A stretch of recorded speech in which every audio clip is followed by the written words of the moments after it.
I would like to convey warm greetings from Arusha and warm greetings from the CEO. He sends his regards, and I know he'll be joining us shortly. And I hope we can have a fruitful deliberation on this webinar. So on behalf of the Secretariat and Office of the CEO, I would like to hand over to you, Mr. Wali, to take on this webinar. Thank you. All right, thank you very much. I can see the participants are coming in.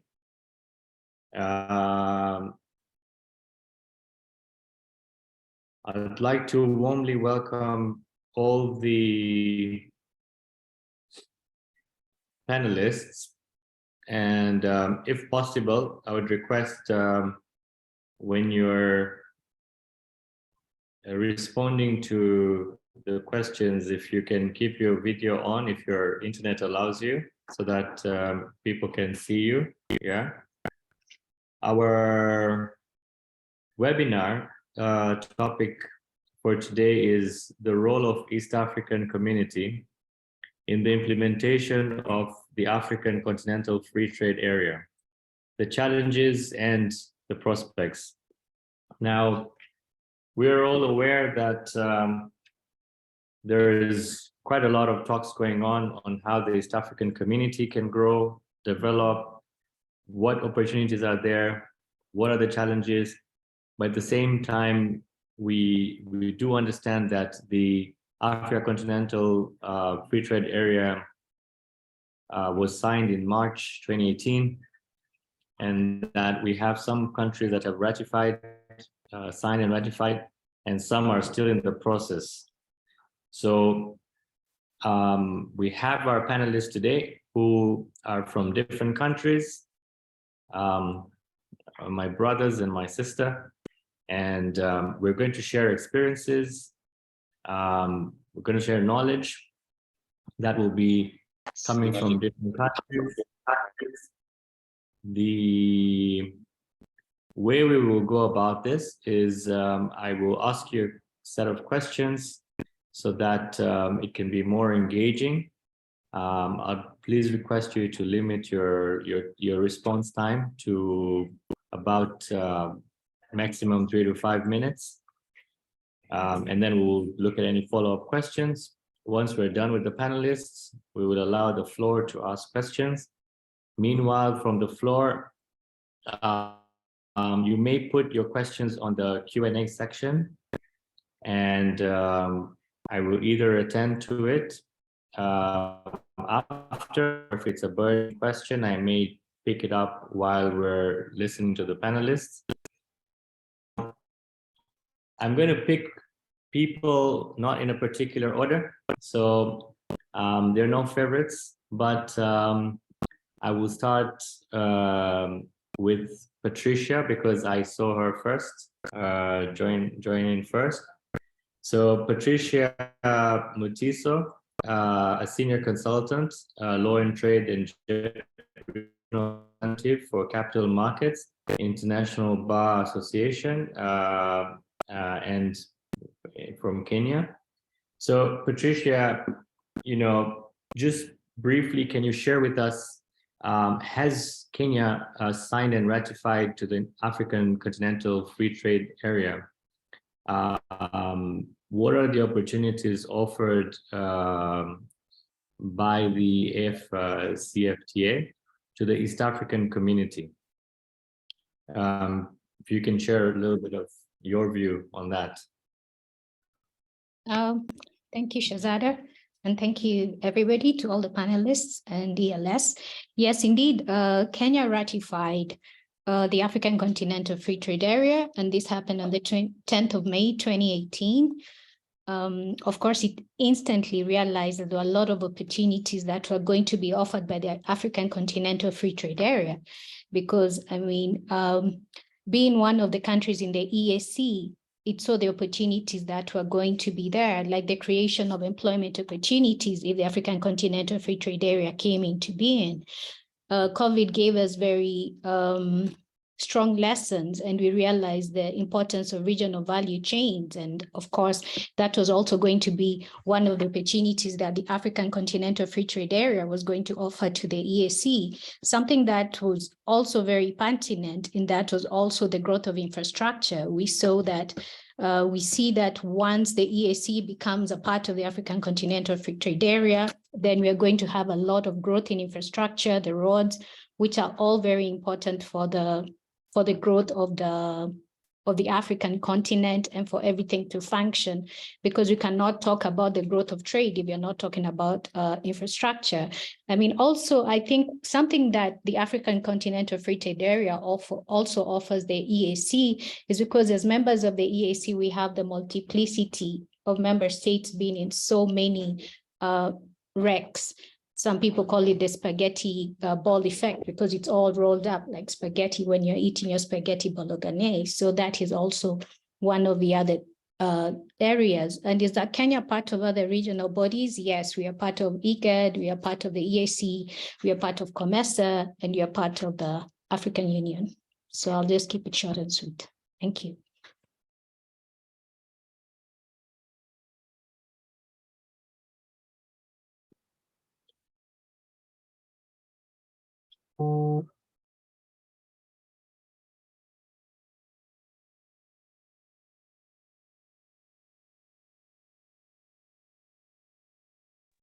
So I don't think we can hear you, Mr. Wari.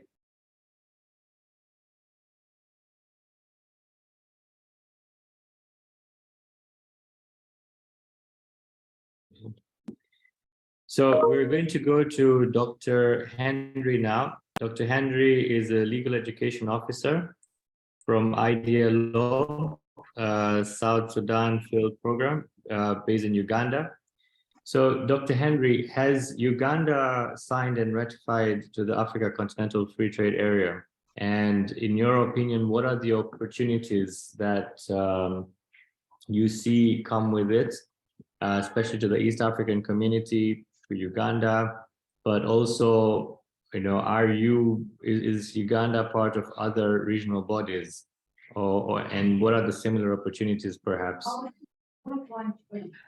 Yes, thank you, Mr. Wali. I'm Dr. Henry Onori, as you rightly said, but I'm no longer with IDEA Law. I do some work with them in the knowledge partner at the LP East Africa. But just to get to what you asked, yes, Uganda is signed. It was one of those signatories during the meeting in Kigali in 2018. It ratified at the close of 2018, around November, deposited the instrument of ratification in early 2019, around February. So in terms of ratification, I would say the country is compliant. That being said, it's almost, I would probably say, 2 years, 3 years, 4 years now since the agreement came into force. And while there are opportunities, as you probably know, Uganda is not one of those who are trying to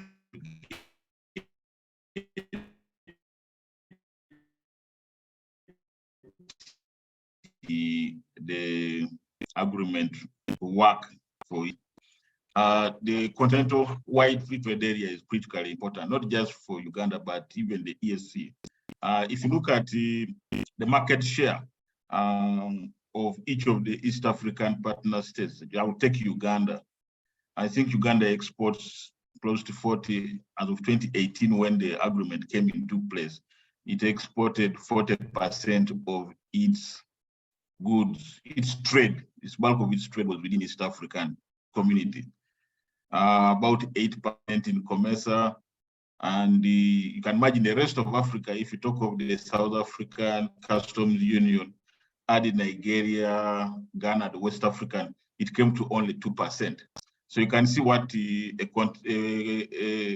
continental free trade area would mean for not just Uganda, but I'm assuming all the other partner states. it creates a larger market. Also, I think the other thing, what I've noticed is that if you look at the goods that Uganda has been sending to, for instance, South Africa, those are usually already zero rated. They are not taxed for some of the goods they are sending there.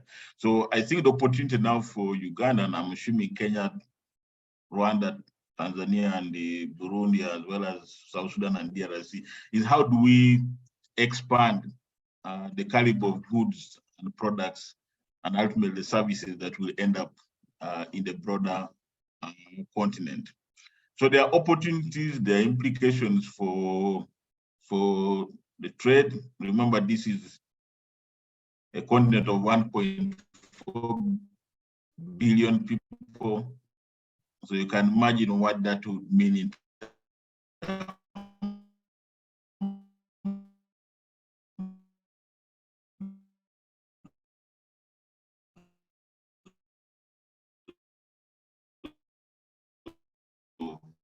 markets. Also, the other thing I just wanted to point out is but what it does, continent-wide free trade area, is that it actually makes those goods competitive. People want them, and that means the market. People will probably say, "Why should I pay the CET, which is higher for in the context of the bloc, when I could take my goods to the other countries within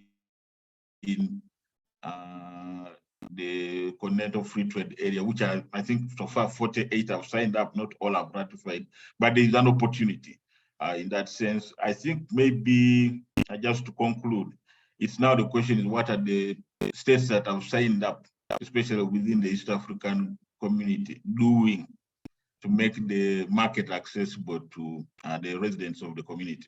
Thank you.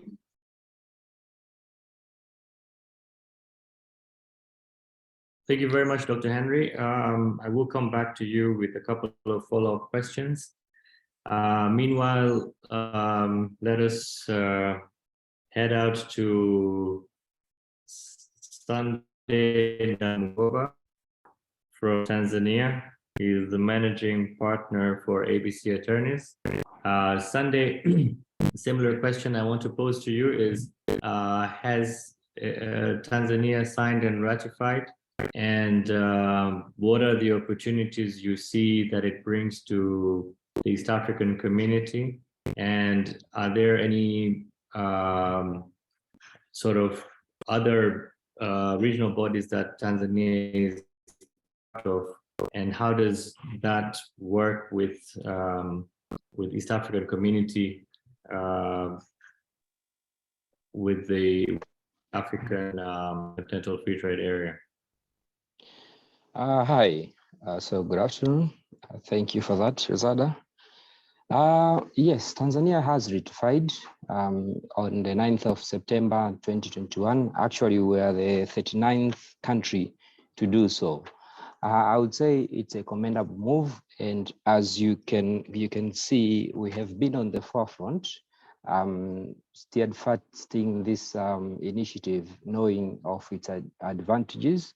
If you remember, even last year we hosted, Tanzania hosted an event and after, which was on women and youth in trade, where we had a lot of discussions around how can we benefit about consultation, making sure that the people get to understand what AFTA is and what opportunities are there.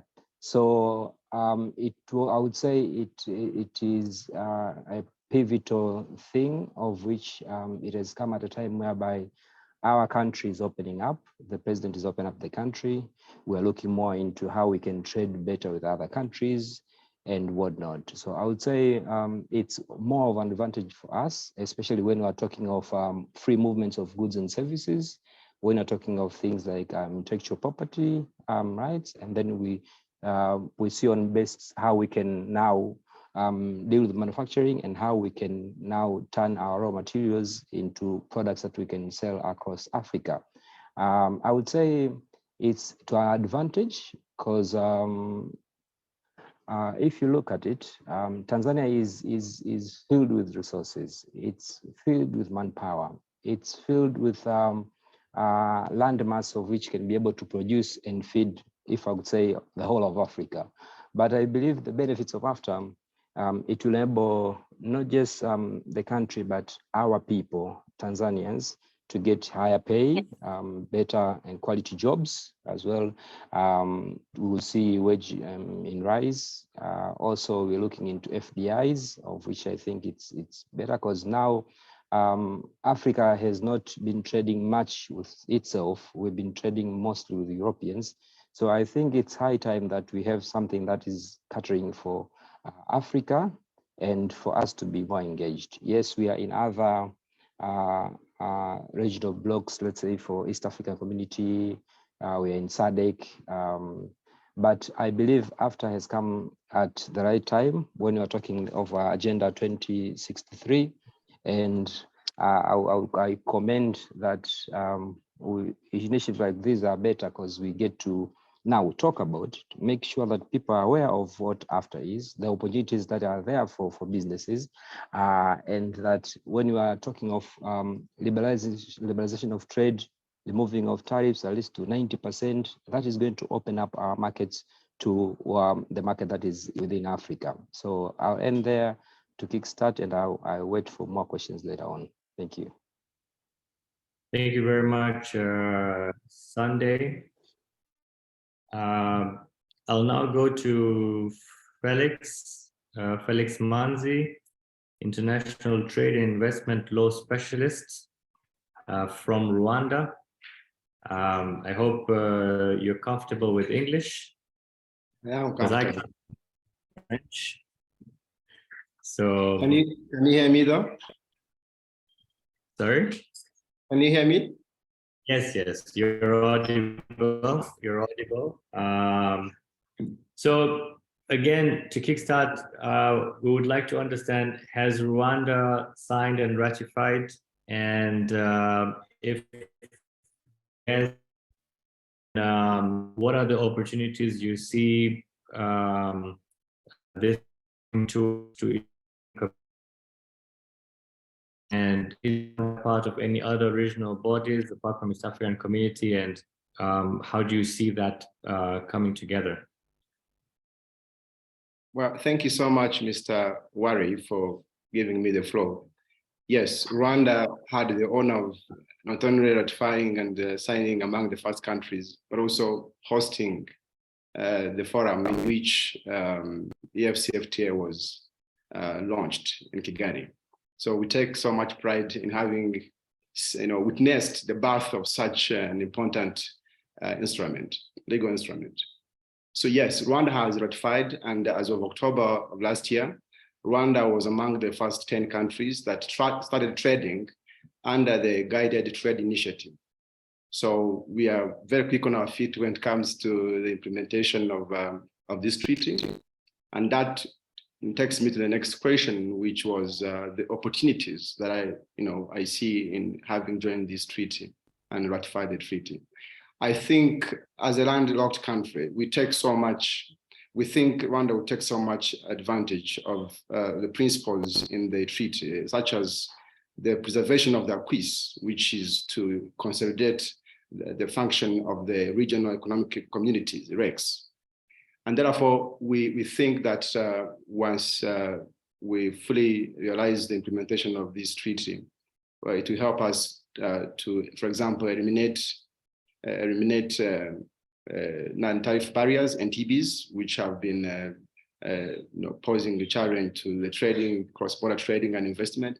But also we hope that as we start enforcing the rules of origin, which requires member states to only give tariffs and concessions to commodities from member states, this will undoubtedly attract foreign direct investments to Rwanda, which all countries in this continent need. So we need to, we think and we hope that this will definitely raise the trend of FDI. I think I'll pause from here for now, but and I can speak more about that later. Thank you, Mr. Wari.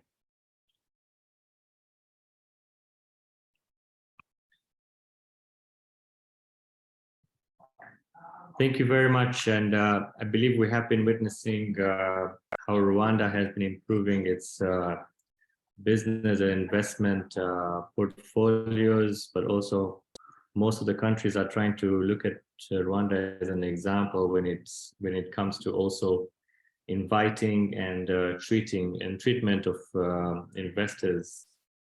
So we're now going to listen to Emmanuel Gift. He's a legal associate from ALP East Africa, from South Sudan.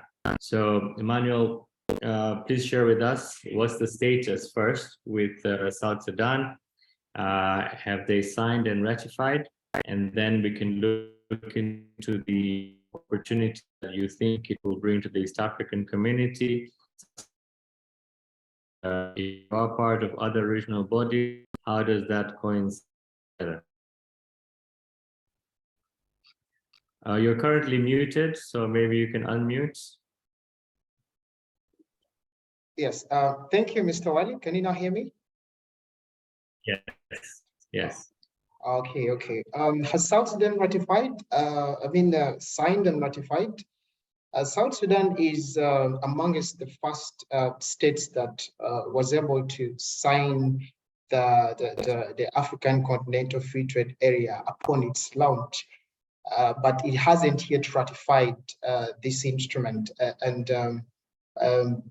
A quick look at what is happening with within the state reveals that they are still under the process, of preparing and also filing the instrument of ratification. So it's still pending ratification, but it has signed this the African Continental Free Trade Agreement.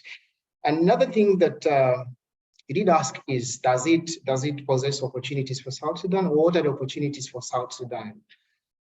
Of course, the African Continental Free Trade area does present a lot of opportunities for South Sudan. We're just looking at, from the onset, the expansion of the market for a very young state that has become, a center of attraction for trade and investment within the region. Everyone right now is looking at South Sudan. How can we invest in South Sudan? And that means that there is need for more and even expanded market for value-added products that may be produced in South Sudan. And we also look at the very fact that South Sudan has a comparative advantage when it comes to agriculture and also livestock. The statistics show that the livestock in South Sudan is actually more than the population, and all combined in East Africa, it's actually the highest.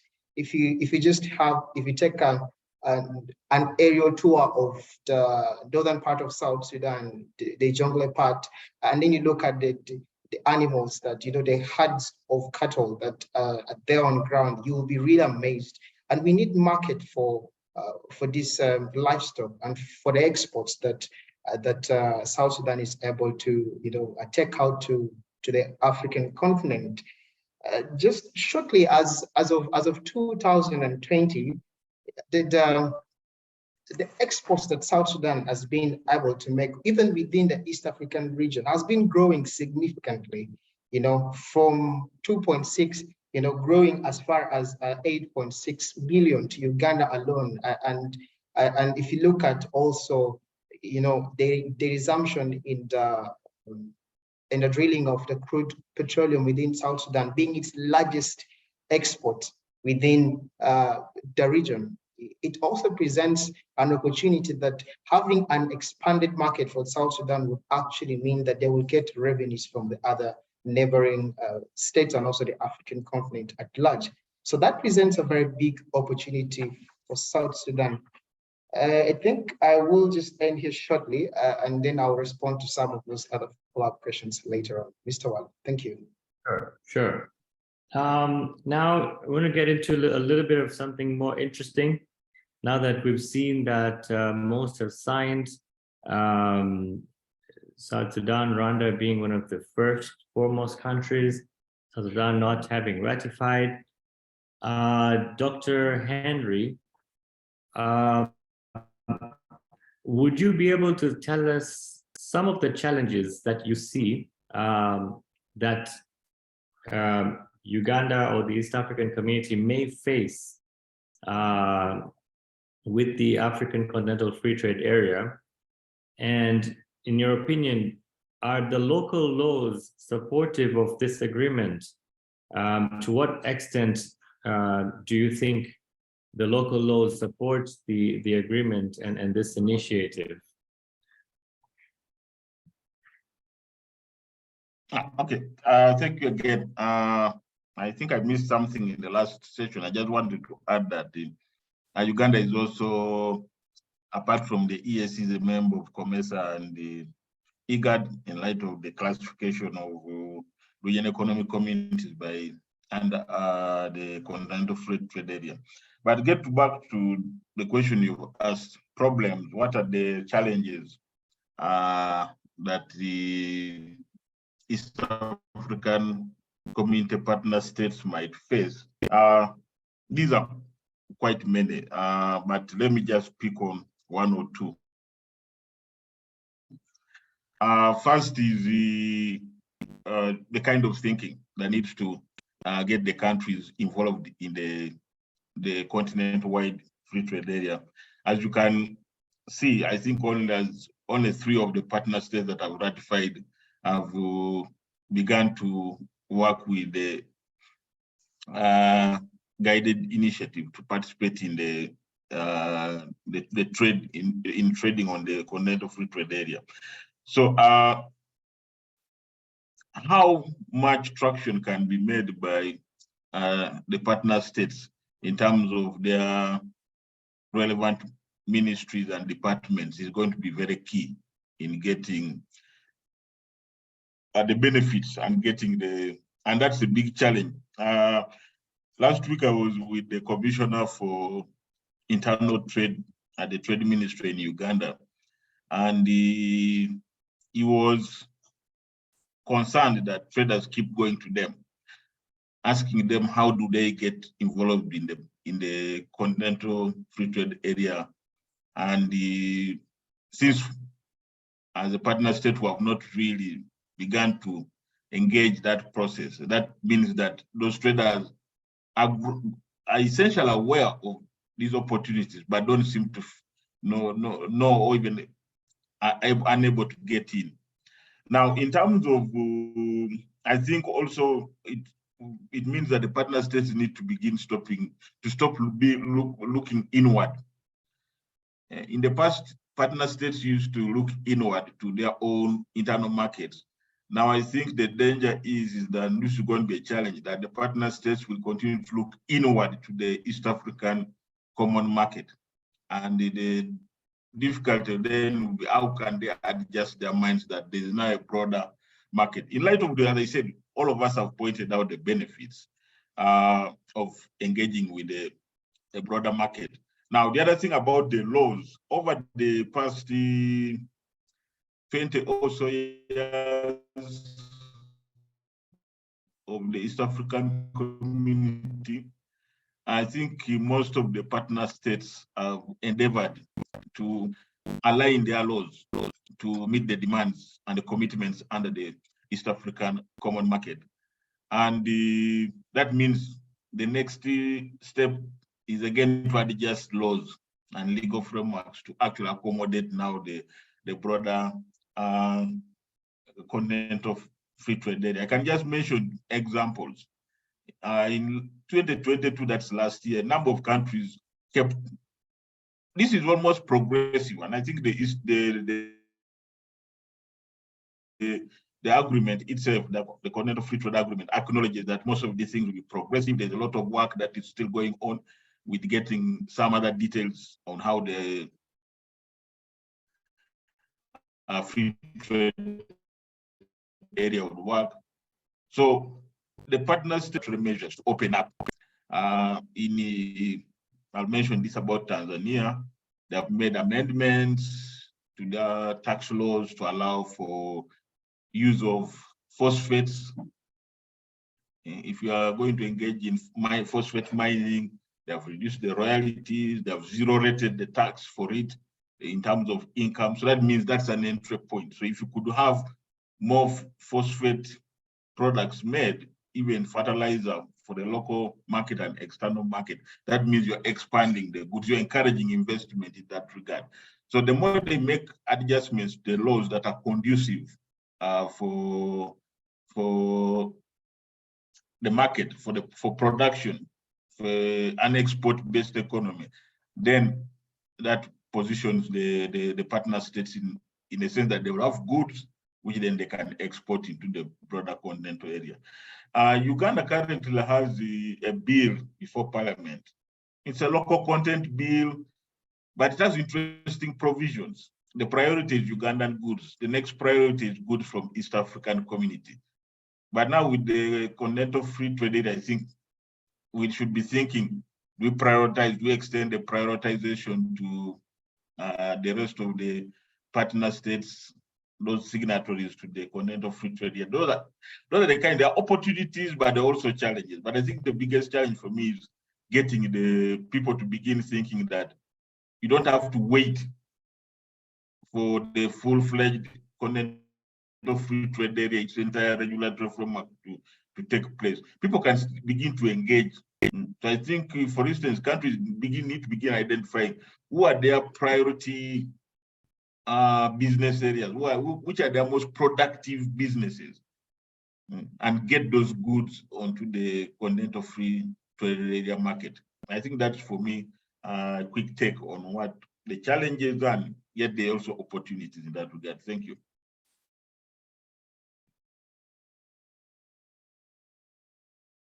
Dr. I would like to just touch base Sunday. So we heard Dr. Henry talk about a few of the challenges. I just wanted to understand, one of the major purpose of the African Continental Free Trade Area was freedom of the movement of goods and services. When we come to Tanzania, for instance, how flexible are the Tanzanian laws when it comes to, for example, let's say even a Kenyan or a Ugandan, moving to Tanzania, settling down, getting a job? Can you share some light? Are we open for our fellow East Africans and Africans to be able to have that freedom of movement, or what are the challenges you see? Hi, so I hope I'm audible enough. I second what my brother is saying, in the sense that Tanzania is moving in a different direction. Yes, we are a bit late, but all is because of a lot of changes that are actually there. Now, when you are talking of AFTA, if we look back just from the East African community perspective, there are still a lot that we're trying to see on how we can counter. For example, you asked about free movement of services, let's say, and goods and people as well. It's a bit tricky because we have that tendency of not having everything aligned first. We look at what is best for us, and then you go beyond what is best regionally. Now, I believe what AFTA is presenting is that now we'll have an opportunity whereby we can look over what is beneficial for us. Let's say if we have free movement of labor, we know that there are pretty clear guidelines on how someone can come from Kenya to Tanzania and work, rather than what it is now, whereby you have obstacles because of so many variables and so many environmental issues, in as far as how educated is one country, how far ahead is the other in terms of land mass and all these things, in terms of manufacturing. So when you're talking of labor, so what are they going to be working on when they move to the other country, let's say to Kenya? If a Tanzanian moving to Kenya, what job opportunities are there? So apart just from laws whereby Tanzania has to change, also these other countries also have to change, Kenya and Uganda as well. Because when you look at it, let's say if we look at the challenges, for example, The biggest, I would say, would have been the high cost of doing business. It's, let's say for Tanzania producers, there's the cost of production is very high, you see, compared to many other East African countries, which has been a big concern. Now, that also needs to be changed so that as we looked at, so that now we have laws that are coming into place to cater for this. So when you're saying you want to move goods and services, this also is one of those things that have to be considered. For example, I believe the private sector has had a lot of concerns, specifically when it comes to high cost of doing business. If you look at, for example, the cost of shipping in Tanzania, it makes it very less competitive. For example, if you look at the wharfage cost, yeah, in Dar es Salaam port, is charged at 1.6 and on the free on board FOB value. But for other countries, it's different. It's based on the volume of the container. So let's say for 20 feet. So our manufacturers have raised concern over this. But the government, the good thing is that they have open ears and they are looking into this.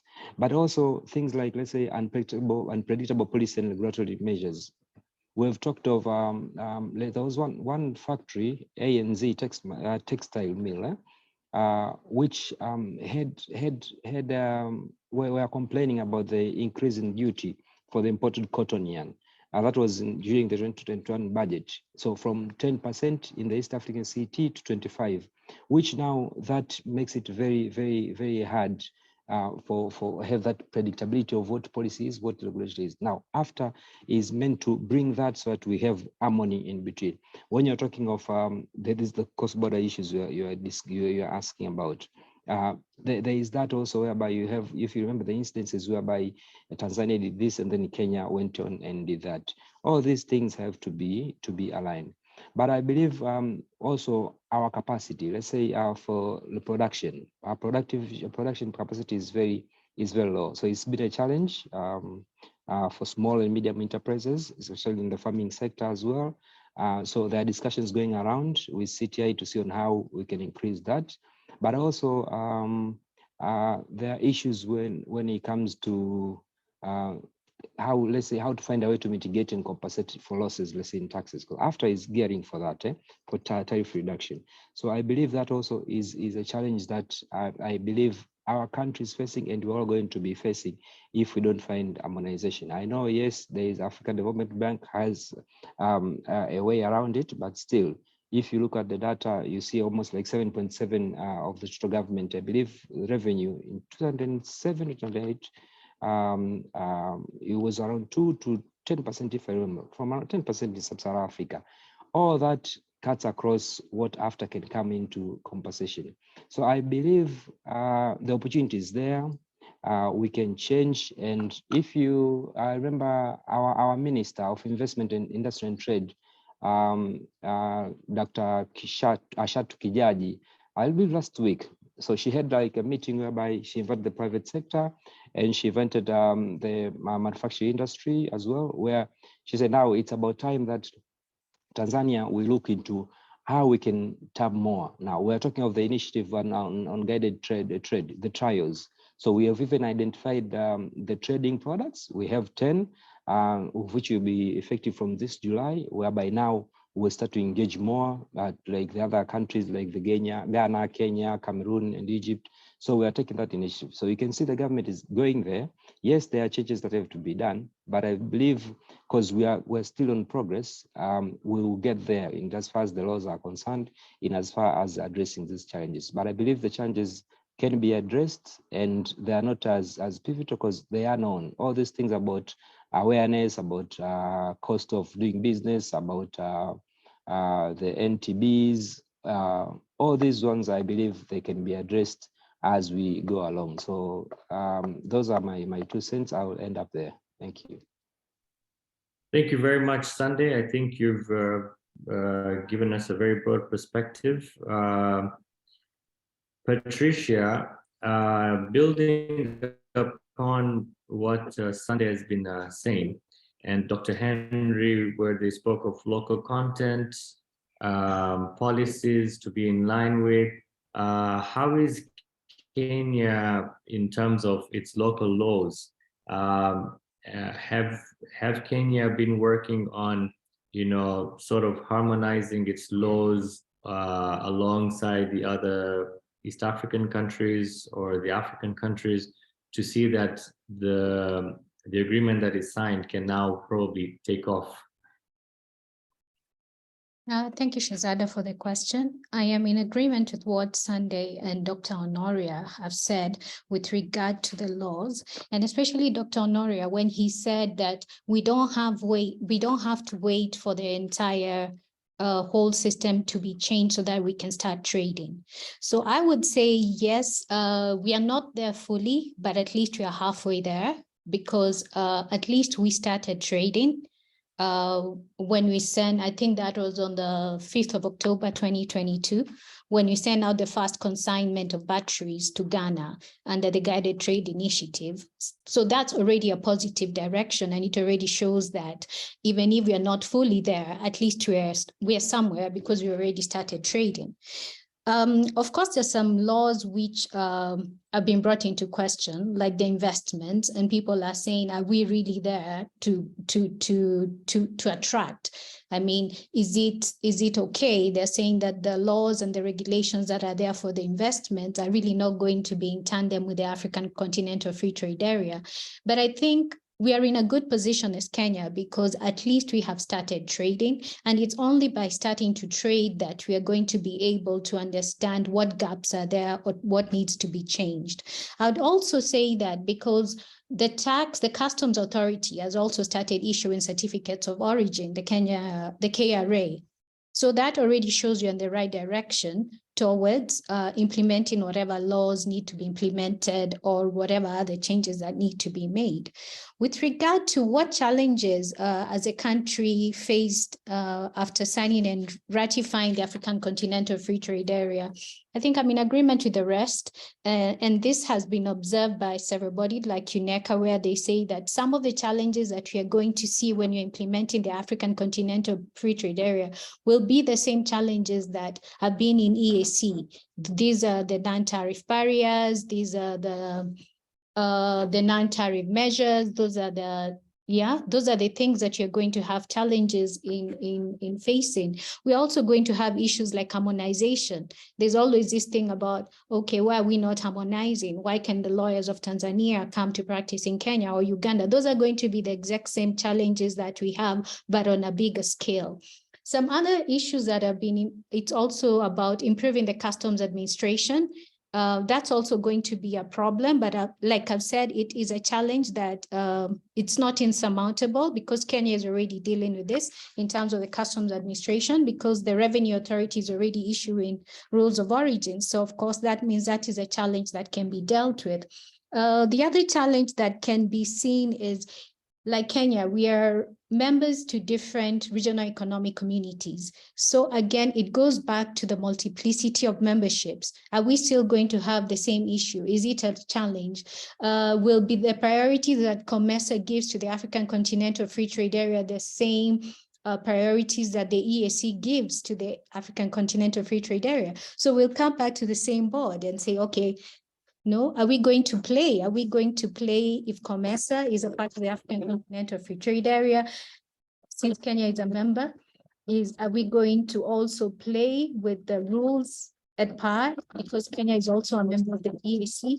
So, like what we usually do, we say, okay, I will trade as COMESA because the sugar is easier, or our import from EAC because the petroleum is easier. So those are some of the issues I think that you're going to have, and I think the United Nations Economic Commission also said that there's a problem of sensitization of stakeholders, awareness, the issue of awareness. Are people aware? What is the African Continental Free Trade Area? I mean, does the person at the bottom of the scale, or somebody might be the Maasai lady who sells, who wants to export beads to African continent, does she know what it is about? So we also have that issue on awareness. So I think I'm going to end it at that. Thank you. Thank you very much, Patricia. So Felix, building upon the rest of the panelists, I'm a bit curious to know, we've all been following how Rwanda is progressing, especially when it comes to receiving investors, growing its trade, and being very active even in the use of technology. The previous speakers mentioned about being part of East African Community, COMESA, SADC. Now, do you see these regional bodies as a challenge, in the sense that would you rather have just one body which then takes care of Africa, or do you think these other bodies can still coexist and the African continental free trade area exists? And how are the local laws in Rwanda coping up with what we're dealing with right now? Thank you, Mr. Wari. Yes, I think the coexistence of the REX and the ACFTA is possible, and is very important. It is very challenging for ACFTA to implement things such as elimination of non-tariff barriers without regional mechanisms, such as the subcommittees at regional level that are tracking the elimination of non-tariff barriers. We therefore cannot be sustained by a secretariat in Accra, Ghana, overseeing the entire continent without the REX. So the REX are very, very instrumental in the implementation of ACFTA, and they should not be overseen. So I think, but also in terms of, someone mentioned about transportation and logistical challenges. I think my fellow panelists from Kenya will testify that the consignment that was sent to Ghana took so many days because of shipment and logistical challenges. And I think for countries like Rwanda that are landlocked, we benefit a lot from being a member of countries that have access to the sea, because then it's easier for us to ship in and ship out consignments. So I think, to answer that question briefly, I think we can coexist, which is, I think, the basis of the principle of preservation of the acquis, that we need to consolidate, we need to give more energy and support to these the tripartite regions, COMESA, SADC, and the EAC, which is why I think you've seen initiatives such as what the East African Trademark and the African Bank did, or when they helped set up an online reporting system to report NTBs, real time as they happen. So those are good initiatives. We just need to build more synergy to ensure that we are achieving the goals in the treaty. Now, the second question about the legal framework in Rwanda vis-a-vis supporting the implementation of the treaty. I think we have to agree that the pivot of all this treaty is production of goods and services. We're talking of having our own, production system that we consume things locally as a continent, so to avoid BOP deficits. When we want to work on our balance of payment, I think we need to increase foreign exchange, but especially increasing intra-African trade rates. And therefore, we cannot do that unless and until we're able to produce for ourselves, which is why I think once the rule book is introduced and we have rules of origin being fully enforced, it will be very shocking if we have supply shocks within our supply chain system. We need to have enough muscle to produce for the continent. Therefore, since we're in the stage of industrialization, especially most of African countries, we need to attract investors from abroad to come and start manufacturing the goods and services from within the continent for them to benefit from the larger markets of the Africa. So Rwanda has made sure that the Investment Act, the law on the promotion and facilitation of investors,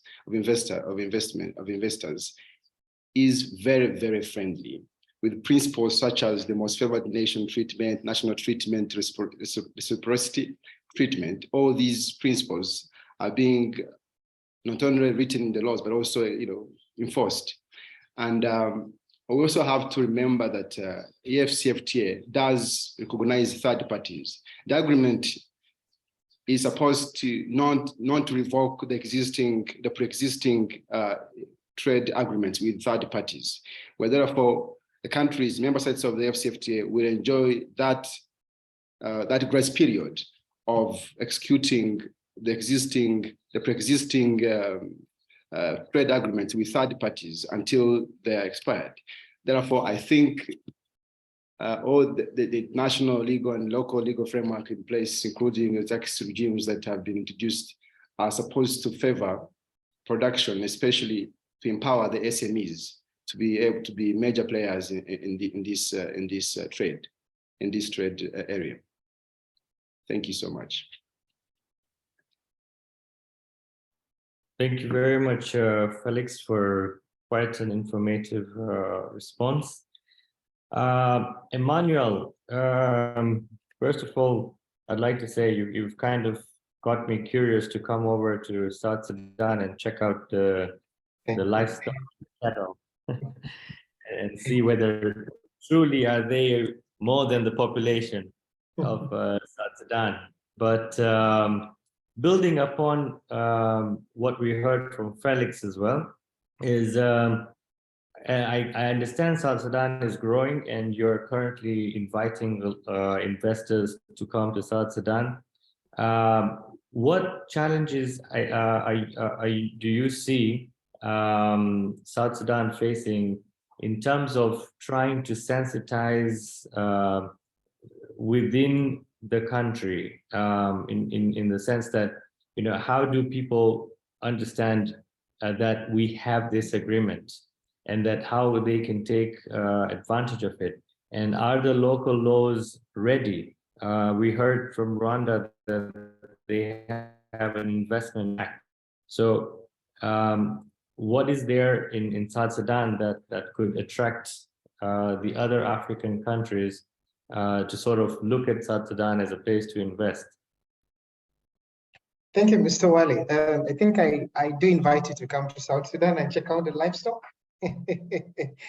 But just responding to this very intriguing questions, I can say that, but Patricia earlier on hinted very well on the issue of awareness, and she did ask the question, are even people aware about the African Continental Free Trade Area, and what does it entail? Do people understand, the objectives? Do they understand the essence or the relevance of this agreement within the African continent?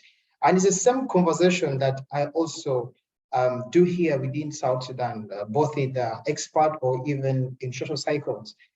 We have been grappling with the issue of the East African community and the sensitization of the people to be able to understand and know the workings of the East African community. These are just challenges that demonstrate to you that people here do not know really about the African Continental Free Trade Area. And that's why we need to ensure that that the masses within the states in South Sudan, the businessmen, the people get to know what this agreement is all about and how they can benefit from this agreement.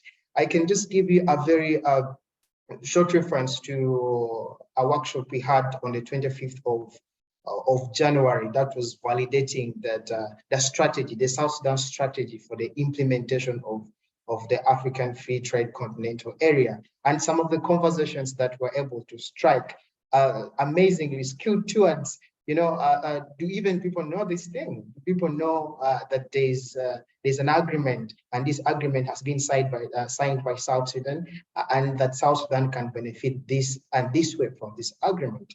So much effort must be put in the knowledge of the people of this agreement within South Sudan, especially to the businesses.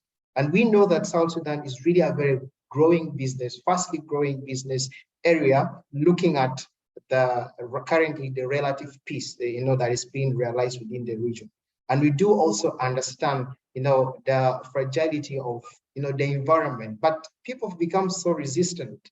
Businesses are growing. If you move around Juba, you find, business centers are rising up, buildings and estates are rising up overnight. And that is just giving you a feel of people want to invest within South Sudan, but do they understand, the benefits that they get from some of the regional economic communities that South Sudan is part of, or even from the African Free Trade Continental area. And we had a very quick conversation as well about the laws. We are so blessed that currently we have a working National Legislative Assembly. About 2 years ago, we never had the Legislative Assembly working because of the political differences and also the delay in the implementation of the Revitalized Peace Agreement of 2018. But now we do have. But even looking at the legal framework, most of the laws are not streamlined to the objective of the African Continental Free Trade Area. For example, just let me give you an example that we do not have an intellectual property regime. We had a conversation with the Kampala team about how do we leverage, how do we offer solution to protection of intellectual property right within South Sudan. And any business that needs to invest in South Sudan and multinational business needs to be assured that the intellectual property rights are actually protected within the state. And we do not have the laws. If you look at the competition laws, we do not have a comprehensive competition law. At least Uganda, like Dr. said, has a bill in parliament, but we do not have. The only thing that we have is there are competition regulations, but those competition regulations are specific to the communication sector, and they're enacted by the National Communication Authority. So there's need for us to rationalize and streamline the laws of South Sudan to be able to, be in line with the objective of the EAC and also the African Free Trade Continental Area. We also need to acknowledge that, just building on shortly, Mr. Wali, on what Felix said, that these RECs, these regional economic communities, they are the building blocks, and the agreement recognizes that.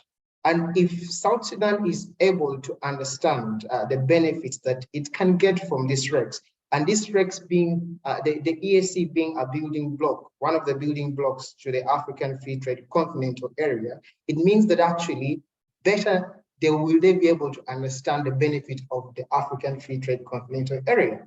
Because even now, as we speak, many people do not know about the Common Market Protocol and how they can be able to benefit from that. That is just within the East African community.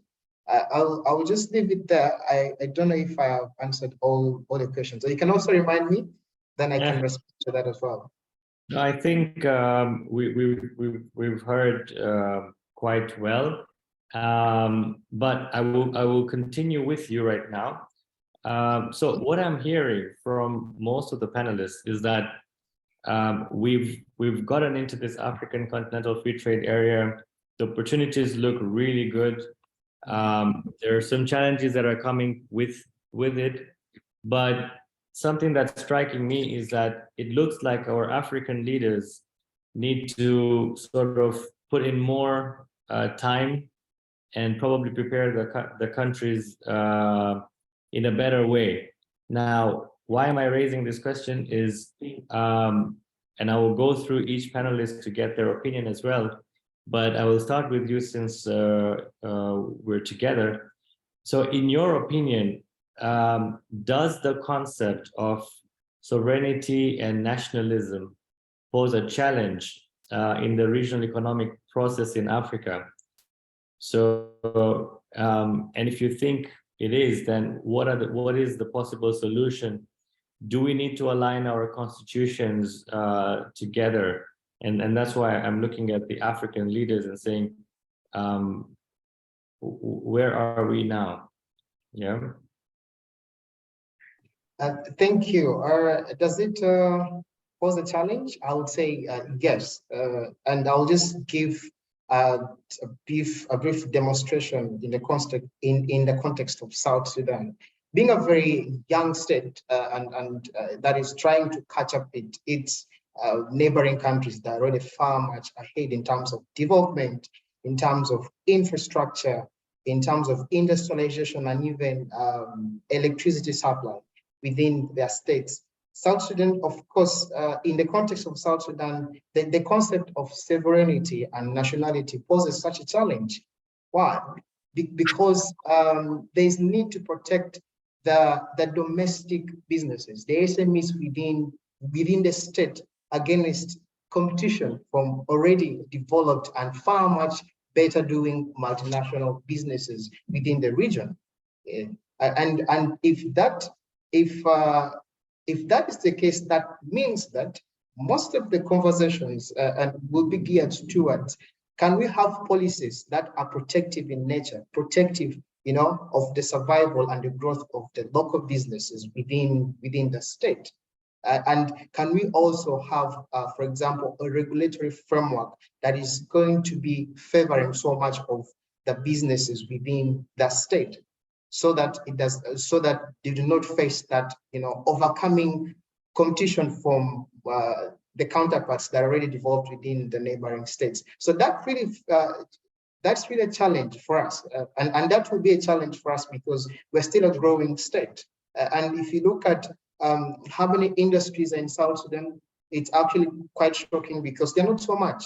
Why? Because the electricity supply is as low as 5%, within the state, and even the infrastructures in terms of roads, the connecting networks of roads within the states, and even to Uganda and the other neighboring states like DRC, is really not okay. And so, how do you facilitate trade within this area? It means that the state has to first go back and look at, can we make the business environment within South Sudan quite very convenient for us so that we can move out. So those are conversations that we foresee that can actually do happen and actually happening within South Sudan. Yeah, so that really poses quite a challenge. We do not need to really revisit the constitutions of the African countries because already we do know and we do acknowledge that the regional economic communities, which I was just looking at a quick scan of the East African member states and their membership in the other regional economic communities. And in average, at least a member state is a member to other regional economic communities, twice. South Sudan is a member of the IGAD and also the EAC. Kenya is a member of COMESA, EC, and then I think SADCEN as well. So you can look at, the web of, connectivity between the states, going back to the principle that these regional economic communities are the building blocks. And so I do still emphasize that because of the principle, we do acknowledge under the preservation of the acquis, we have to build on what already has been, the case in the regional economic communities. And so there's no need for us to revisit these constitutions as well. Thank you, Mr. Wali. Thank you very much, Emmanuel. It's actually really nice engaging with you. I've got to learn quite a lot as well. Sunday, from what I hear Emmanuel saying, it is very important to build from inside so that you can go out and be stronger outside as well. Now, I know in Tanzania, there's been a lot of cries on having a new constitution, the fact that there are some politicians also saying that our constitution does not really allow us to grow economically, but also we have restrictions such as ownership of land, where foreigners cannot own land, and also the fact that in reality, you don't actually own land in Tanzania, even if you do think you're owning land, because it's leasehold, and president is actually the owner of all the land in Tanzania.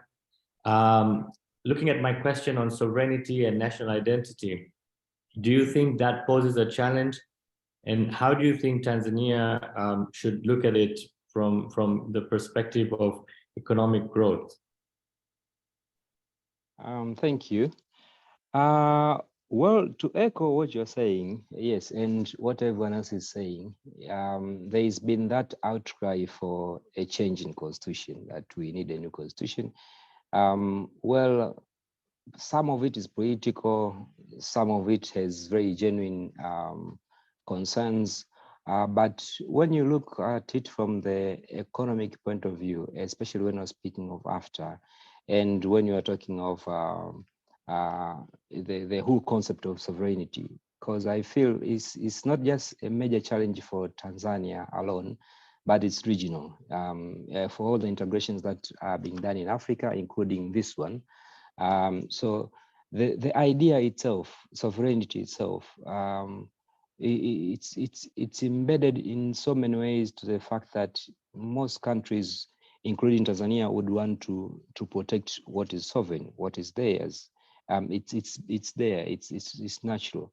But then when you look at it from a global perspective, even from one of the resolutions of the General Assembly, of which affirmed the duty for state to cooperate with another state in international agreements such as the one on Law of the Sea and many others, you come to realize that yes, sovereignty is good, but what ACFTA is bringing is the idea of taking the sovereignty part at a regional level, where now when you take it to a regional level, when you're doing all this regional integration, now you can act and you can perform now at a scale that is bigger than what you have. So regional economic integration, it brings that integration of the markets, you see, so which is a good thing. So I believe it's one of those things that yes, we have to do away with what we call sovereignty, so that we act broader. I would say we don't need to change our constitution in as far as the economic part of it is concerned, but we have to change it so that we align with now we are moving across, we have movements of goods and services. We are talking of having Tanzanians who are in diaspora, who have multiple, who would want to have their citizenship recognized as Tanzanians as well. So all of these things will come into play when it comes to that. But I believe at this point in time, what we need to do is act not from the sovereignty part, but from the regional part. That is my 2 cents. Thank you. Much, Sunday. Moving on to Felix, I'll say, can you share a little bit about your opinion when it comes to the concept of sovereignty and nationalism, basically preserving the national identity? Does it pose a challenge to the regional economic process in Africa? I think it does. I think the whole objective of this, integration of markets is to, it's globalization and integrating the continent, which is the end goal. So when we have what you refer to as nationalism and sovereignty, which I call trade protectionism, which is reflected in restriction of movement of people and all these other harassments that are also in form of NTBs, then it's a big challenge because we need to move freely. We need to, the freedom of movement and residence, these are intertwined, freedoms. So you need to be able to move and reside temporarily or permanently, whatever business is actually supposed to be done from. So I think that's it's a challenge, it's a challenge, and we also need to see it from on a deeper level and analyze what are the underlying causes of this. And I might say that most countries are actually concerned about even distribution of ACFTA gains. is it a market for a few relatively industrialized countries? When we talk of, GDP composition and industrialization levels, whose market is this really for? Is it for only the countries that are actually able to produce, or for everybody? So I think we need an equitable solution to this. We cannot, for example, treat or give same incentives to SMEs as we give to, giants, such as, I won't mention names to avoid any diplomatic scandals, but we know big companies in Africa that are from, some of our member states. So we need to, I think we need to understand that the equitable distribution of ACFTA gains is very fundamental in the implementation and success of this treaty. And therefore, I think we need to address these concerns for people to kind of open up, but indeed, protectionism and what we refer to as nationalism and sovereignty poses a great challenge, and it has to be addressed. We need, for example, to accelerate the Abuja Treaty. It has to be implemented. We need to work on the single sky, on a protocol for this treaty to be successful. Otherwise, when we don't address these other underlying and systematic issues, we're likely not to get so much from this treaty. I thank you. Thank you very much, Felix. Patricia, I know we all in the East African region recognize Kenya as a hub, basically, and most of the companies that we also receive in other countries normally set up in Kenya first, and then we see them expanding or opening subsidiaries. In your opinion, do you see that opening up to the whole of Africa now, would you still consider that Kenya would still continue being a hub? And, or if not, then what other countries do you see opening up probably with, hopefully, when the whole of Africa is now starting to sort of pick up pace? Thank you, Shazada. That's a very interesting question. I don't know how to answer this question. Of course, Kenya would like to remain the regional hub. I mean, why not? But then the truth is that we also have other countries which are coming up, like Rwanda. Ethiopia is also giving us a run for the money. Yeah. So it's not bad, it's good, because I mean, every country has its own strengths, and these strengths must be utilized depending on their strengths, of course. And for me, do I think that the concept of sovereignty and nationalism is a challenge in the regional economic process in Africa? Yes and no. This was a very, very interesting question when I was reading it, because initially I was like, no. Then I was like, okay, yes. So yeah, so let's start with a yes. So of course, when you look at it, and I think the EAC has addressed this very well. Of course, this is going to be a bit controversial how I answer it, because there's an element of variable geometry where they say, if you're a very developed country, then you can proceed and do whatever it is while the other countries run after you to, to play catch up.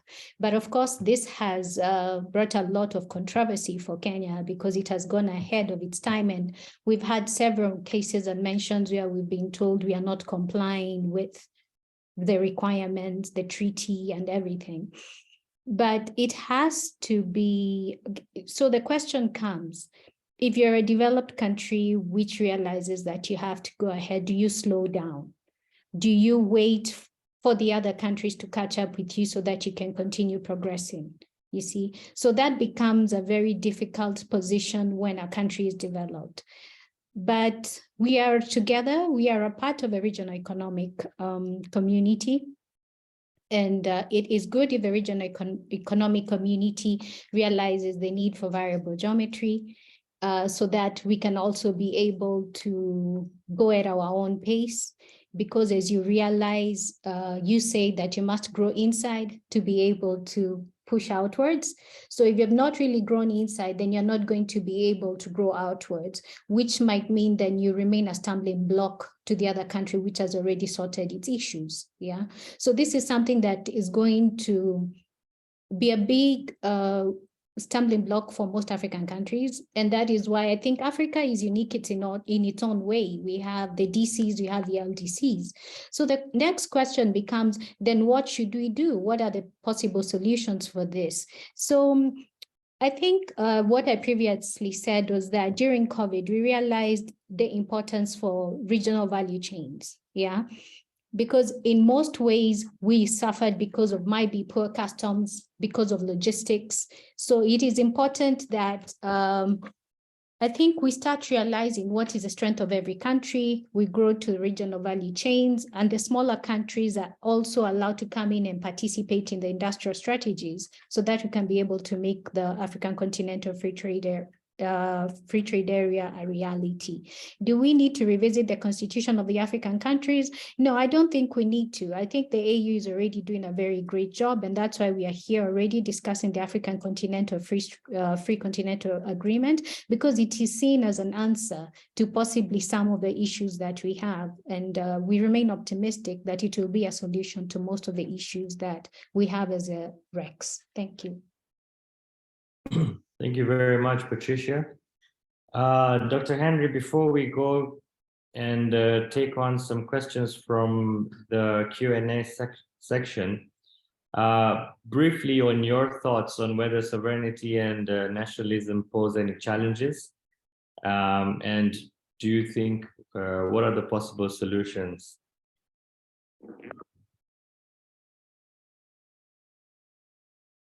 If you may unmute. Sorry. Thanks again, Mr. Wali.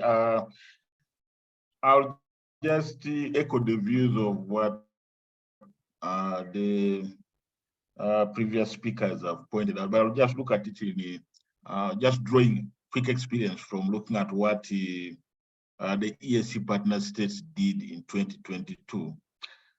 Now, what is evident is that sovereignty and the national identity will continue to remain part of every country, as Tanzania has probably demonstrated in the East African community.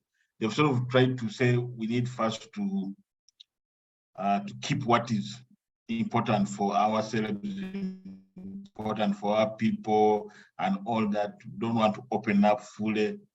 But it's understandable. And even when you look at what countries are, I'm just saying, let me just look at the experience last year.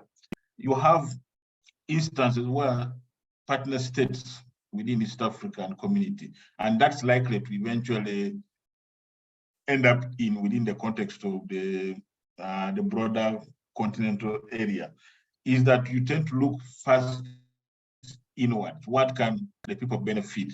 So you'll find that there's always this, sometimes you can probably say misguided protectionism, that if we first put in place mechanisms to grow the local industries, get employment for the local people, make sure that the local industries can produce and create income generation and development for the locals, then we can then open up for the rest of the world. So that's local. Now, that is something every country will deal with. We always have those which eventually give way to trade wars, where Kenya and Uganda are fighting over eggs, they're fighting over milk. I think Tanzania and Kenya were fighting over petroleum products. So those will happen because usually they're informed by the national sentiments. What are the local producers saying? That there are too many Ugandan eggs coming onto Kenyan market. Although the shocking thing which I discovered is that I was told that there's a discord between Eastern Kenya, which is closer to Uganda, Western Kenya, which is closer to Uganda. They find it much more Kanwa. They think Nairobi is too far.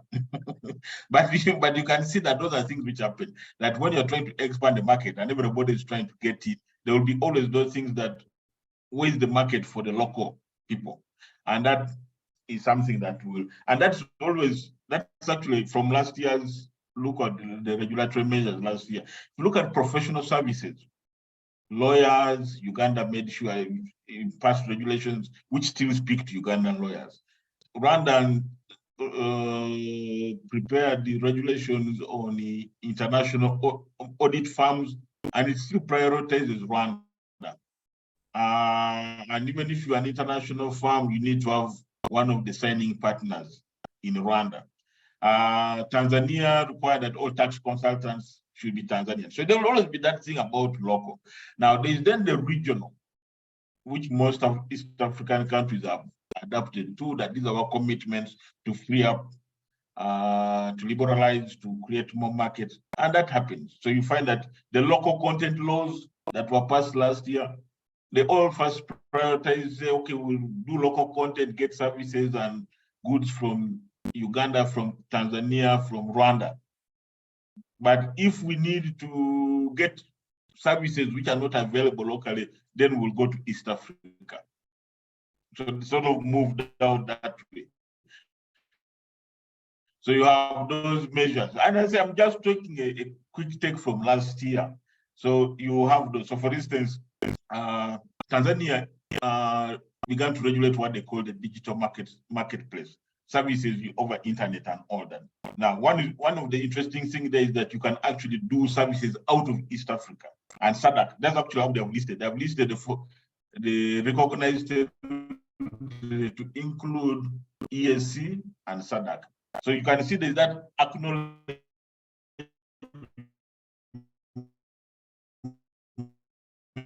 that the regional, we can't be localized and for us to begin adapting to our regional identity. The question is, will we now move that process to the continental identity? Now, that's something which, as I said, the continental free trade area is essentially 4 years old. Will we be seeing states begin to say, okay, if we are going to have goods and services and products, should we prioritize something from, say, Africa rather than Europe and America? So those are the kind of thinking that I think we probably need to end up with. Now, one of the things that has happened last year, I'm sure the guys in Tanzania and Rwanda will admit, 2022 was good for foreign exchange. Both Rwanda and Tanzania issued new foreign exchange regulations, which liberalized foreign exchange. So you can borrow from anywhere, you can move money across the regions. Of course, at the center of all of this, for purpose of regulation, is the central banking system, to make sure that everything is done in accordance with the laws of the country, and that you can still manage to oversee the financial and money markets. But it's interesting that those two countries basically mean that you can, because one of the ways in which you can attract investment is to allow money to move for purpose of capital, for purpose of investment, for people to repatriate profits and all that. And I can tell you, 2022 was good for Tanzania and Rwanda in terms of the foreign exchange regulation. So now the question is, I think both countries are looking to the continent. If we can be able to move money, does that mean we can attract investment from within the continent for purpose of investment in Rwanda or Tanzania? I think those are the questions for me that show that you can actually move out of the national identity. And you don't need to amend constitution, you just need to use the tools of your legislative frameworks, your regulatory frameworks, to actually make free movement of goods and services on a broader level, at the continental level. Thank you. Thank you so much, Dr. Henry. I'm going to move to the Q&A section, but before that, I'm sorry to the participants. I actually didn't introduce myself. My name is Shehzada Wali, and I'm the managing partner for Stallion Attorneys based in Tanzania and Zanzibar. I'm going to look at some of the questions now from the participants. In the interest of time, I'm just going to basically point a question to whoever I think could answer it. So that we can move a bit quickly, because we only have about 35 minutes left to time.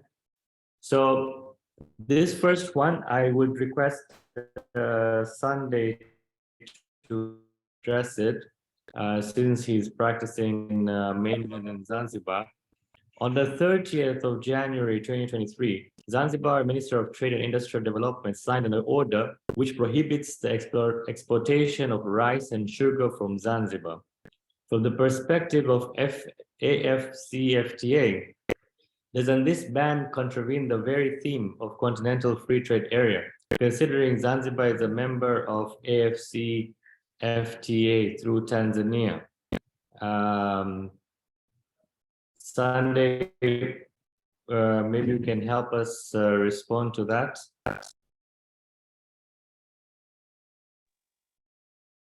Thank you. So I believe this goes in line with what we are talking about just before in terms of nationalism, in terms of protecting what is yours. But under the circumstances, what was decided was purely, yes, relates to trade, but there were issues of which were internal, of which needed to be done at this particular moment in time.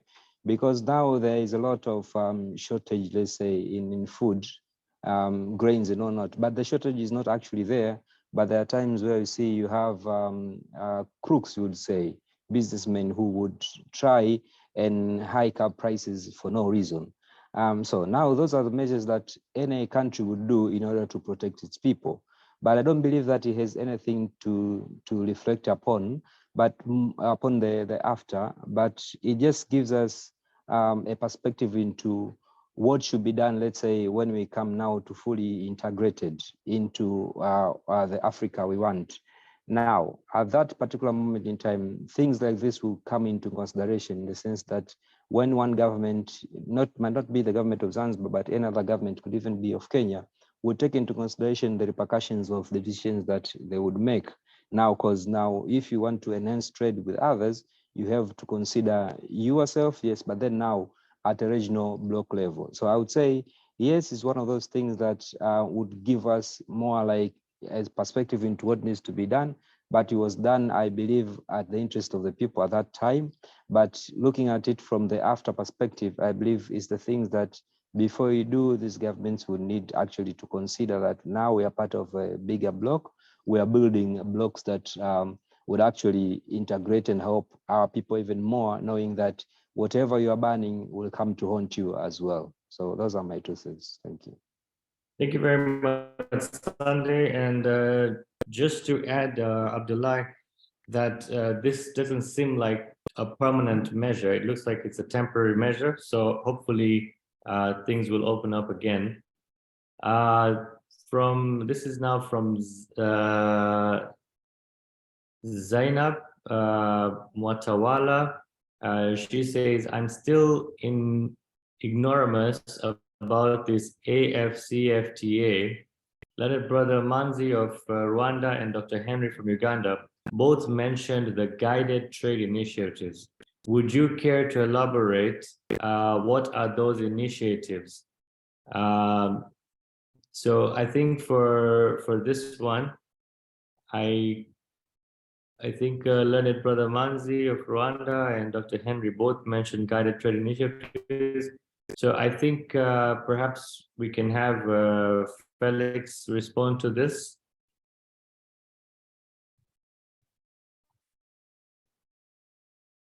Thank you so much, Wali. I think that's a good question.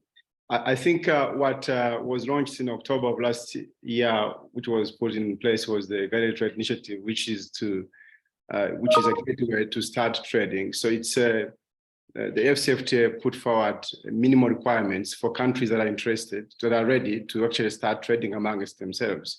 So it's all about guidelines that should be followed to facilitate and ease intra-trade by requiring minimal requirements, but before we fully operationalize the rules of origin.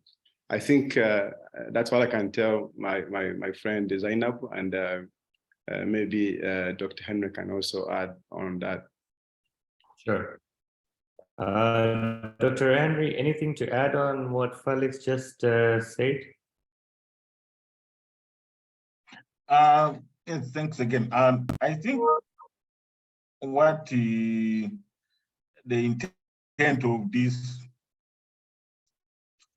guided trade initiative is to, I think the countries which have already embraced it, which is Rwanda, Tanzania, and Kenya, is to make sure that people begin getting an idea of what they need to do. As Felix has pointed out, what are the requirements? What do you need to comply with for purpose of getting your goods onto the continental free trade area as a market area?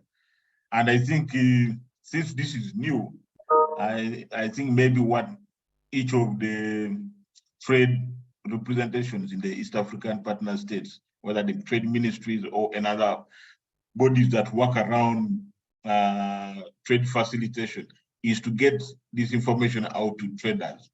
Because as I pointed out, there is no need for us to wait for the full agreement to be operationalized. You can identify as a country which is your comparative advantage in terms of products. Where are your products likely based on the fact that they meet standards to be able to get onto the continental market area? So I think that's what needs to be done. But in the context of Uganda, I can tell you that the trading officials at the Ministry of Trade admitted that Ugandans are aware, some, especially those who are once you're already in the East African common market, community common market, you're already likely to be attentive to what's happening beyond the region. So there are those who are aware of the continent-wide free trade area and want to be part of it. So I think maybe in our engagements, at least as LP East Africa, we'll try to see if we can engage with those countries, especially like Uganda, which has ratified, to see how can they then bring this initiative, this guided trade initiative, to the attention of those business people who are interested. I think maybe produce what's the checklist, what is required for you to comply, what is required for you to meet the requirements for getting your goods. I think that's for me the key takeaway.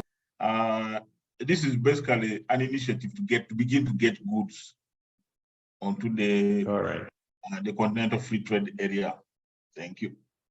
Thank you very much, Dr. Henry. I will direct this next question, although it is from an anonymous attendee. I'll encourage you to please write your names. It gets a bit scary to see anonymous attendee. In the world of AI, we could be thinking this is probably an AI typing. Patricia, this question goes to you, if you can help me answer this. Could zero rating taxes on raw materials help spur industrial growth? That's an easy way of looking at it. Yes, possibly it could, but I would say that's not what we are really encouraging. I think it is we are where we are right now because we have been dealing a lot with raw materials. So what we are saying is, as countries or as regional economic communities, can we please work harder and try and deal in manufactured goods? That's why one of the goals of, I think, the African Continental Free Trade Area is industrialization, to be able to make as manufactured goods. So I would say let us focus more on manufactured goods and try and forget about the raw materials. Yeah. Thank you. Thank you very much. It's pretty short and brief, but straight to the point. I'll take a question from Mark, and I'll request Emmanuel to assist me with this question. How can we implement rules of origin regarding imports from outside East African community?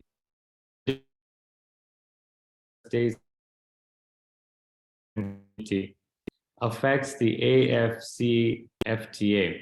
Are we addressing that? Emmanuel?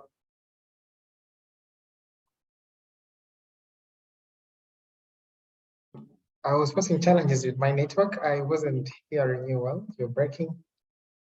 Okay, I have a question here for you. It's from Yes, Mark. yes. And it says, how can we implement rules of origin regarding imports from outside East African community? The different trade agreements by member states which with other states outside East African affects the ACFTA. Are we addressing that? Okay, thank you.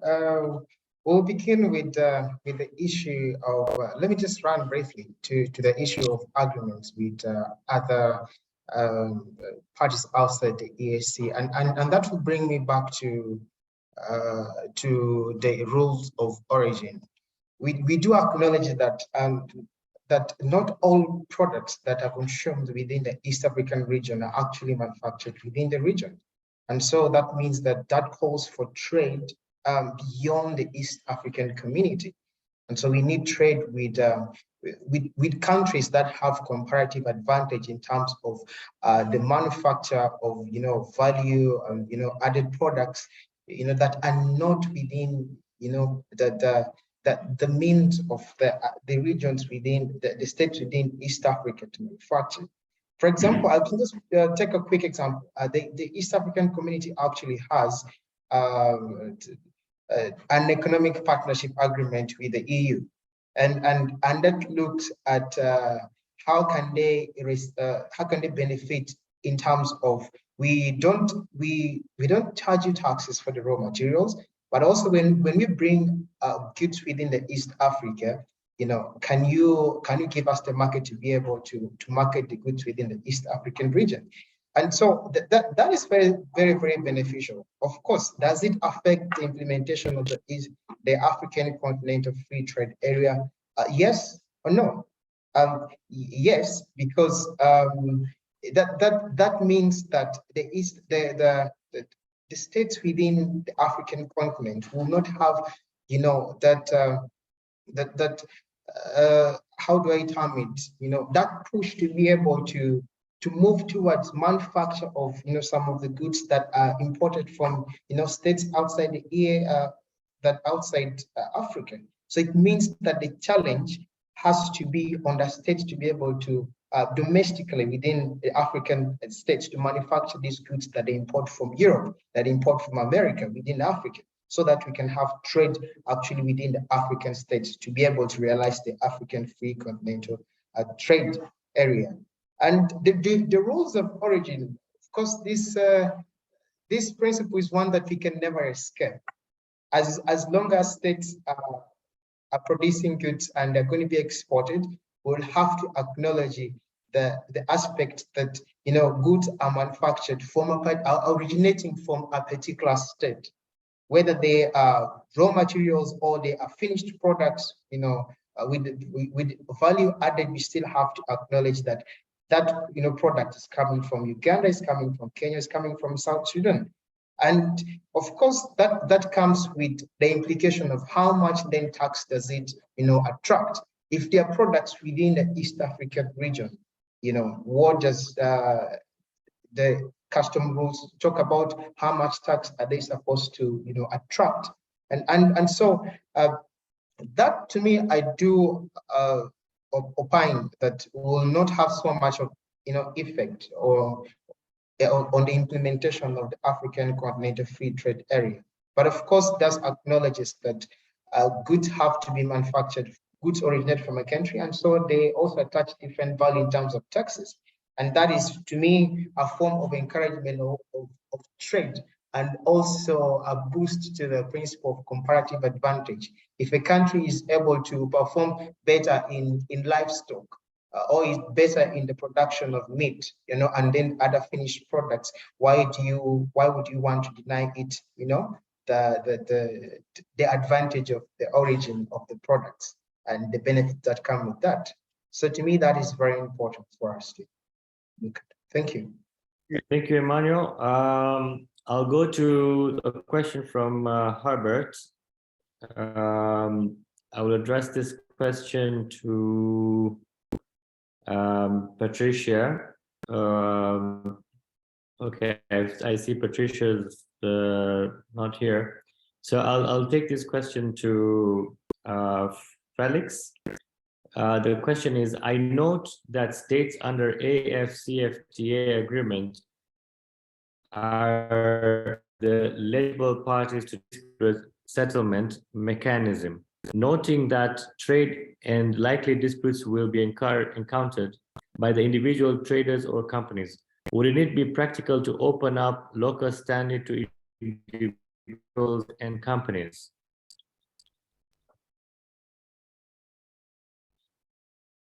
Sorry, Mr. Wara, I think I lost some part of your question. Can you briefly rephrase it?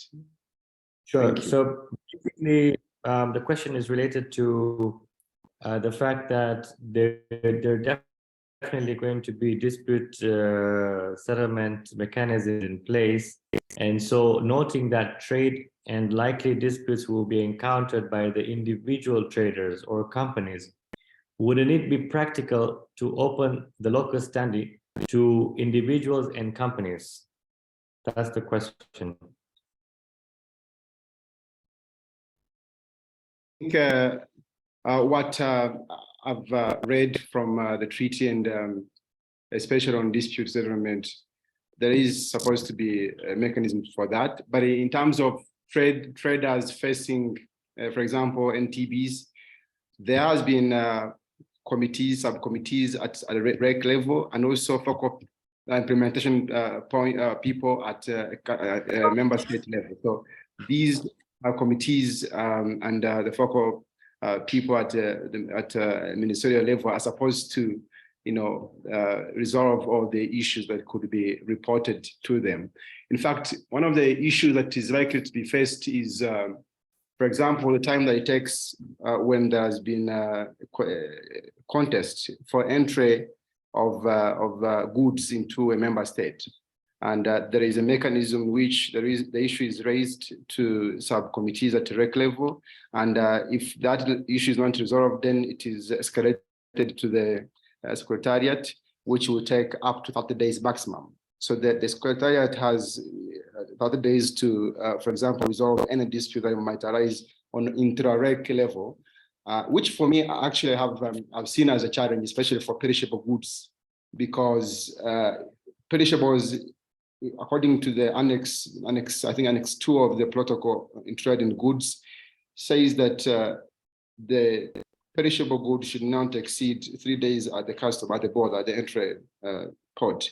And if, for example, there is an issue where the receiving party is not, for example, there's questions pertaining to rules of origin, then the intra-level, the intra-REC level cannot resolve it. It has to go to the Secretariat, which will take 30 days.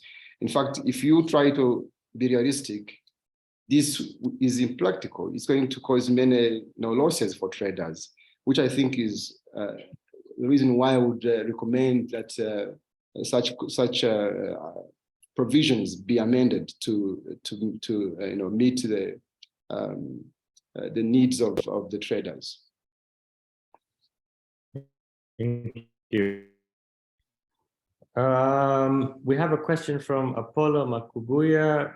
I'll ask Patricia to help me out with this one, please. So the ACFTA, an ambitious agenda and will take time and much political effort, many legal and political challenges. Is there a minimum agreed agenda for state parties for progressive implementation, monitoring, sanctions? So basically, is there like a minimum time, or there are agendas for implementation, the monitoring, and any sanctions that may follow? I have personally, to be honest, I've not come across any sanctions. What I have observed is that the Secretariat is working with every state party to be able to come up and implement this, because I think they also realize that every country is different. And like I initially said, we are all at different development levels. Implementing the African Continental Free Trade Area is not cheap. Yeah. So there are a lot of implications that might come with it. So I do not think that there's any penalty for that. And I think it is gradual, and that the Secretariat is going to work with every state party according to their ability until they are able to, to fully implement it. Of course, I think that takes us back to the question of how long does it take to implement? It depends on every country. Some countries are faster than others, while others will go a bit slower. If you look at the EAC position, you can see that some countries have ratified, others have not ratified, some have signed and not ratified. So it just depends on, the speed, and also we can also say the technical know-how. I saw that one of the countries had mentioned that one of the challenges that they have with the African Continental Free Trade Area is the know-how. And the United Nations of Economic Commission of Africa said that they're able to help it. So I think it just depends. It depends on the speed at which you can implement and how you understand, because of course you cannot go ahead and ratify and sign agreements that you don't understand. Thank you. Thank you very much. I'm just trying to see if there are any new names.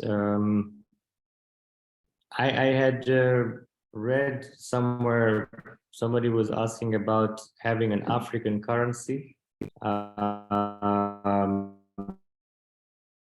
Henry, do you think it's necessary to have one currency, or will it help? Or what's your opinion on having one African currency? Yes, thank you. I'm sure that would be, how would I call it, the perfect answer for purposes of ease of trade, but that might not happen. And also, just to peg on what Patricia just pointed out, answering Mr. Polomakuya's question, the agreement envisages a progressive implementation of the Continental Free Trade Area. So we might be talking about this even 20 years down the road, what the building blocks have happened. But the good thing, they're starting with using the regional economic communities, because there's an understanding that there's a certain level of harmonization that's going on, a certain level of trade liberalization that's going on. So I think also for purposes of currency, I think let's look to what each region can do for now. I know we're talking, I think, across the East African community of how to get the monetary union and a single currency within the next maybe a few years or half a decade. And then I know there is the Central African franc. There are probably other currencies that we. So I think the question I think for me is, can we maybe then have a system for which then there is convertibility of currencies, so that goods can be pegged to a price and then it's convertible. And I can already see that when you look at some of the way East African countries are doing, in recognition that right now we're still working with the various ranges of shillings, Tanzania shilling, Kenya shilling, Uganda shilling, pound in South Sudan, and all that. There's a need to recognize that the local currencies will continue to operate as the currency for a country. I was looking at, again, my examples are both Tanzania and Rwanda, that you can then say the currency for trade in services or goods is Tanzanian shillings. But because you're in Uganda, you don't need to look for Tanzanian shillings. You can just deal with the Ugandan shilling and make it convertible, and that money is moved digitally. So I think going forward, I think it's basically we recognize the currencies for each country. Everybody is pegging compatibility of money for purposes of trade in goods and services on the dollar. Okay. But I Mr. think Zada, I wanted to add on. I don't. Oh, someone wants to talk. Okay. Okay. I wanted to add on what you're saying.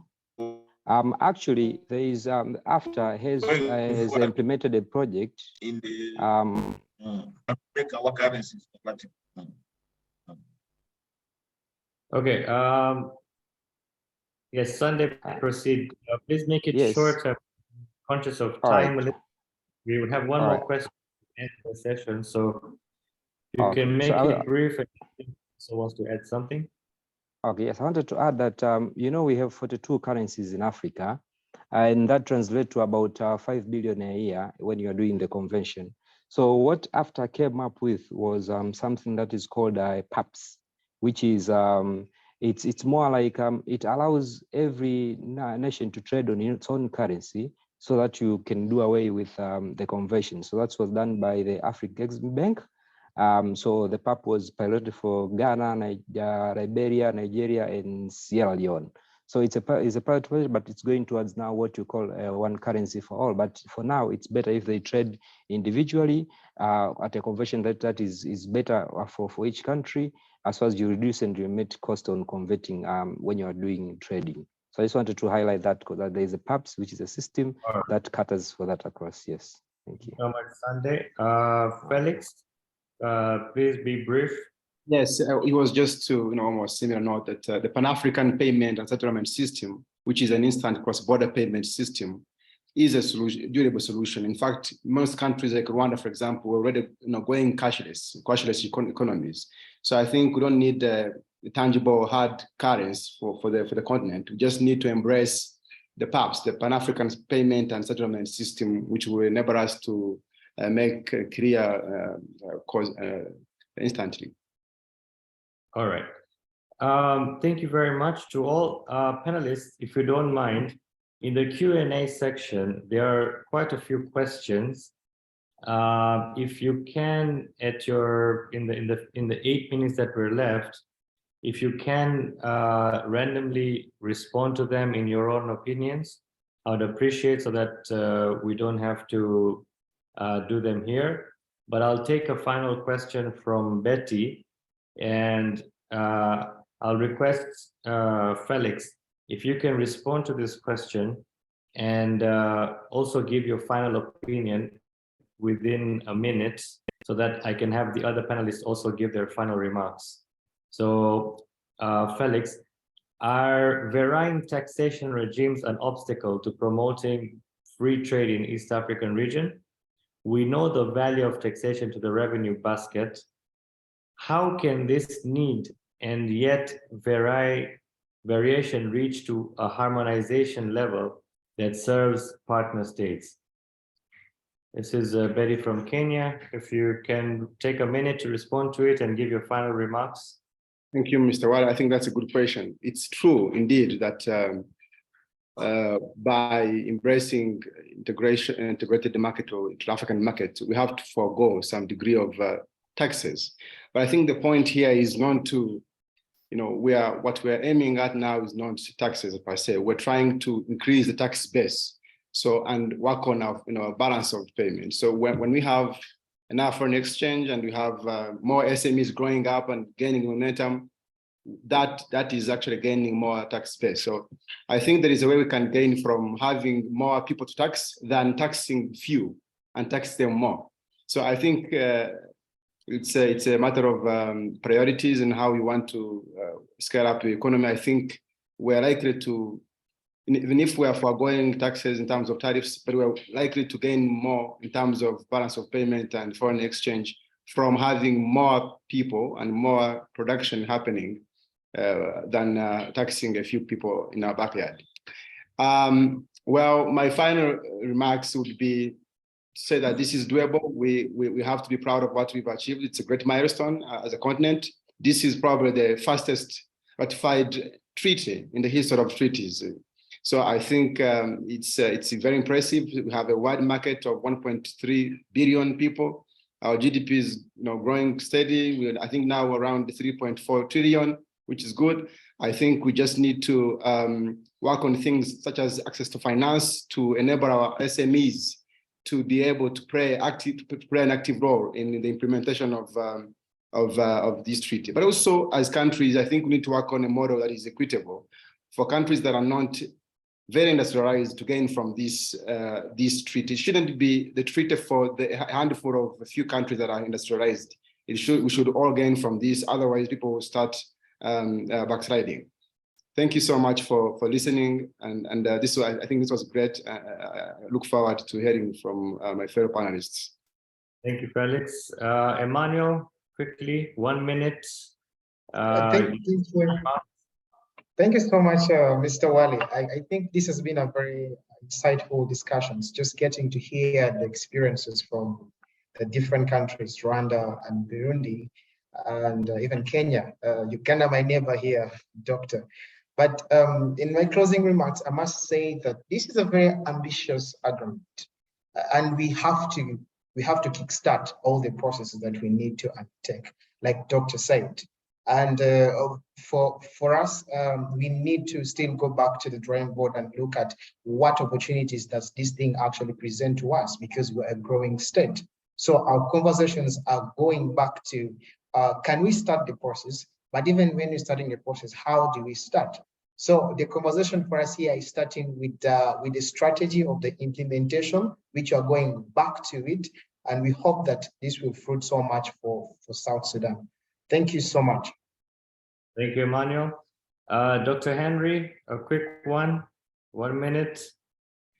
Yeah, thanks again. My quick closing remarks are just that the continent-wide free trade area is a big opportunity. This is a huge market, 1.4 billion people. I think Europe just reaches about 450 million. So there's an opportunity for African countries to grow an intra-regional market area. But I think going forward, I think the various states, African states, need to begin to get their act together. They can't go slow on some of these things. And I think the rest of the partner states should begin taking a leaf from what Kenya, Ghana, Rwanda are doing in terms of already getting into that market space. They can't keep waiting and dilly-dallying. This is an opportunity in a lifetime. So I think for me is I think that the partner states address the regulatory, administrative, logistical, and all those things, payment systems and payment structures, so that goods and services can begin moving on the continent. And I think that's for me a quick take. Thank you very much. Sunday, you can take less than a minute. I appreciate it. Yes. I just want to say thank you for this. It's been wonderful. All the panelists, quite insightful conversations. I just wanted to say that Tanzania, we're on the right track. I believe we just need to prioritize and see on how we can implement on strategies from the legal perspective to regulatory matters as well, see on how we can do on capacity building, as well as raising awareness, because we are a bit behind. But we see what TPSF is doing, TAHA is doing, we see what Commission for Industry is doing. So I believe we're on the right track. After he's here, I think we can actually get a lot from it. So thank you for that. Much appreciated. Thank you very much, Sunday. Patricia, your closing remarks. Thank you, Shazad. I think my closing remark is a journey of 1,000 miles starts with a step. The African Continental Free Trade Area is the best thing that has happened. It is an answer to a lot of things, including the multiplicity of memberships, the spaghetti ball effect. So let's go on, let's start, let's make the baby steps. Thank you very much. It's been wonderful. Thank you very much, Patricia. I'd like to say to all the participants, first of all, thank you, East African Law Society, for putting this webinar together. I think it was quite insightful, and we got a lot of good contributions as well from the participants. The panelists, I think you are amazing, and we learned a lot definitely today. And To the participants, I would say, and I would encourage you to also be ambassadors to the African Free Continental Trade Area. I think this is a dream for Africa, and Africa is for us, and Africa is for all. So let us work together and see that we can implement the agreement that has been signed and ratified by at least more than 40 countries now. Thank you very much. Hopefully, East Africa Society is going to bring you more webinars like these, and so that we can learn more and share our knowledge. Thank you, panelists. Have a good evening. Thank you. Thank you. Bye-bye. You too. Goodbye. Thank you, Mr. Bye.